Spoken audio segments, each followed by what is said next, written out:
The personal development industry is all about commitment, willpower, and changing your mindset in order to get to your goal. But the mind isn't actually in control. It's our subconscious that's in control.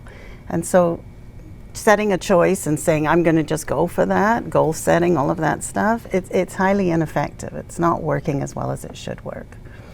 It sounds a lot easier said than done in some cases. It's a 4-step technique. The technique itself is very simple. It's a 2-minute technique. It's done in the privacy of your own head, and it actually rewires your brain. It's the easiest way to describe it. Now, if that sounds scary, it isn't. Well, I'm wondering, does it work easier for young people whose maybe brains aren't as hardwired as maybe older people who are stuck in their ways? You know, I haven't found that. I have people who I work with all the way up to 70, 75, and they still, as long as they apply the tool, it works.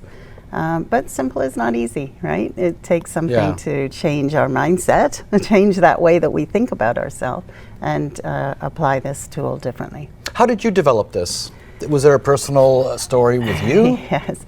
Well, I've been studying the human mind for about 30 years now. My history... And that's like a little tiny speck in the whole spectrum of the human mind, I think. Exactly. My history is in meditation, so I'm a meditation facilitator. But I also had this terrible pattern of quitting, and I just kept quitting time after time after time. I quit 3 businesses prior to understanding what was going on. And by the time I quit the 3rd business, I'd done every personal development program I could think of to do, and nothing had worked. So I did a deep dive into my own mind, and I looked and I started to see, oh, hang on a minute.